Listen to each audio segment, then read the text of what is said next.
Mr. President,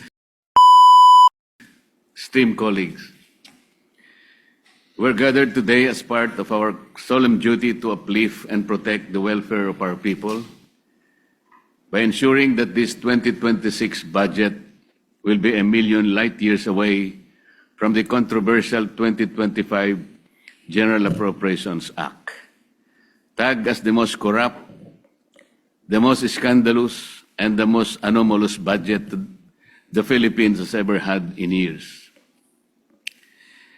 Mr. President, my no vote is anchored on concrete audit findings, fiscal patterns, and policy distortions surrounding various financial assistance programs or ayudas.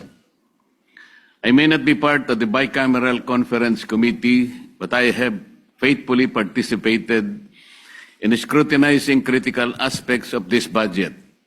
From the committee hearings, sinamahan natin ang napakasipag nating chairman of the Finance Committee, Senator Sherwin Gatchalian, hanggang sa isa lang na dito sa plenaryo ang committee report. Let me be clear at the outset, Mr. President, I voted in favor of the Senate committee report. I supported our Senate version because it reflected hours of rigorous scrutiny during committee hearings and plenary debates, where we collectively tried to correct the mistakes of the past, particularly those that plagued the 2025 budget and the corrupt and rotten system that gave birth to and proceeded from it. However, come the bicameral conference committee deliberations, tila bumalik sa dating forma ang mga alokasyon na maingat nating binantayan. I commend the move of both houses in acceding to the call of the people to have a transparent and open bicameral conference, and in giving the largest allocations to education, health, and agriculture as mandated by our Constitution. Yet, despite these praiseworthy actions, it seems that we have let our guards down in deterring provisions prone to abuse and political patronage. Mr. President, I am not against helping the poor. I have always fought for them. The state has the constitutional duty to assist vulnerable sectors in pursuit of social justice. But after decades of pouring billions into short-term assistance, we cannot deny that the current system of socio-economic interventions is not lifting out our people from poverty. It is merely managing it, and poorly at that. From the start, I have repeatedly expressed my position on the proliferation of ayuda programs. No matter how noble our intentions are, Mr. President, the outcomes fall short of what we envision. After years of pouring billions into short-term assistance, the hard truth remains. The lives of our people are not improving. Worse, the number of Filipino families who consider themselves poor continue to rise. The data are unmistakable, Mr. President.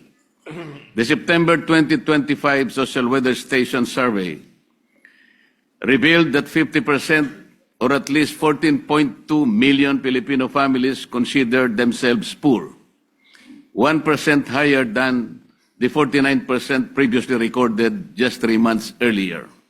In 2024, the annual average for self-rated poor families stood at 57%, while both 2023 and 2022, the average was 48%.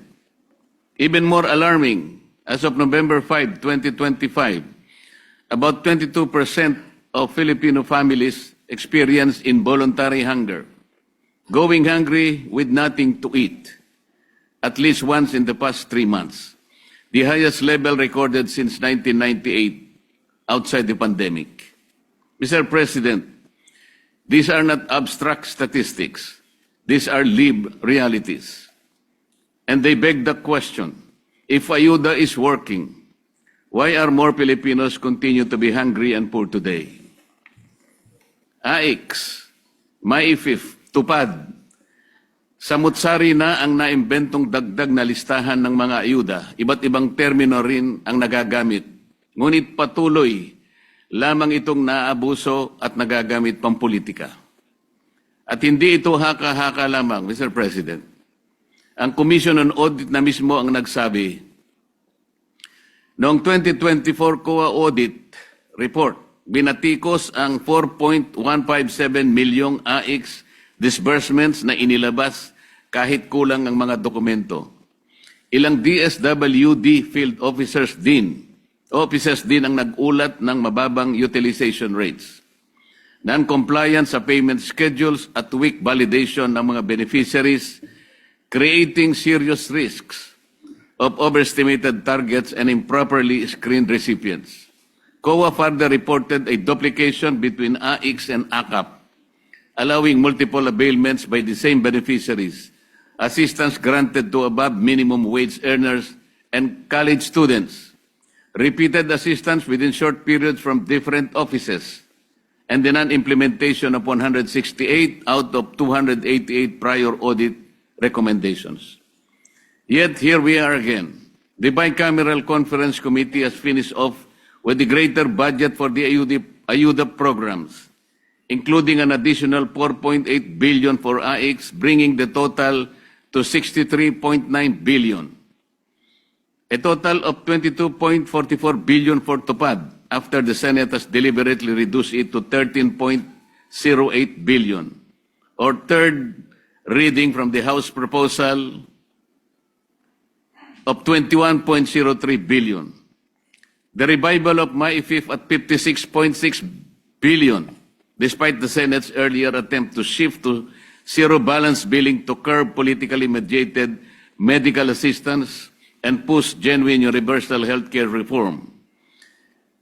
And the insertion of 10 billion for the presidential assistance to farmers and fisherfolk, despite its deliberate removal under the Senate committee report. These four AYUDA reforms or programs alone, now totaling 147.9 billion, are just among the many other discretionary assistance programs. The same pattern emerges in the restoration of unprogrammed appropriations. After initial assurances that these standby funds would be scaled back, the Bicameral Committee reversed its course and restored unprogrammed appropriations to 243.4 billion, even higher than the House-approved level, as far above the Senate's reduced version of 174.55 billion. This is recklessness. Mr. President, when we place massive increases in AYUDA and standby funds side by side, a troubling picture emerges. We are expanding both the soft channels of political patronage and the fiscal backdoors that allow them to be financed, all while claiming to pursue reform and discipline. This is impunity. Mr. President, other countries show us that assistance can be productive and empowering. Vietnam, for example, focuses on livelihood-enabling support, such as boats and fuel subsidies for fisherfolk, rather than endless cash handouts that foster dependency. Yet, in this bicameral report, we doubled down on unprogrammed funds and lump sum assistance instead of redirecting resources toward long-term solutions for food security, jobs, education, and healthcare systems. The Philippines can take it a notch higher by enhancing the implementation of our electricity lifeline rate. Senate Bill number 63, one of my priority bills, Mr. President, aims to exempt all households consuming 200 kilowatt hours of electricity or less. A median of about 1,750 pesos for 5.5 households will only cost the government an estimated 115 billion pesos per year. This provides for a more transparent and targeted assistance for qualified individuals. It should be pointed out that under the 2025 GAA alone, Mr. President, 194 billion worth of AYUDA was set up for the beneficiaries of PORPIS, MAIP, AIX, TUPAD, and ACAP.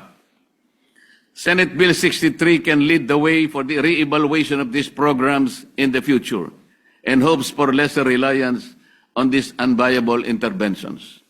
After deliberate consideration of this submitted bicameral conference committee report on the disagreeing provisions on House Bill 458, it is with heavy heart that I cast my no vote, Mr. President. I hope that my good friend Senator Sherwin Gatchalian will find it in the goodness of his heart the reasons why I am objecting to this bicameral conference report. Masakit ang loob ko na mag-object dahil kasama niyo akong nagumpisa at nagsimula sa pagbusisi nitong 2026 budget. But I stand my ground for the conviction against the chance of possible abuses of the budget. Despite all the protective measures instilled in this budget, there is the ever-present danger of loopholes in the wordings that may be exploited. An uncomfortable reminder that safeguards on the paper do not always prevent abuse in practice. Matuto na tayo sa mga multo ng kahapon. Huwag na nating bigyan ng pagkakataon na maulit ang mga anomalyang hanggang ngayon ay hindi pa napapanagutan at nagdulot ng puot sa ating mga puso. Maraming salamat, Mr. President. Joe the Leader.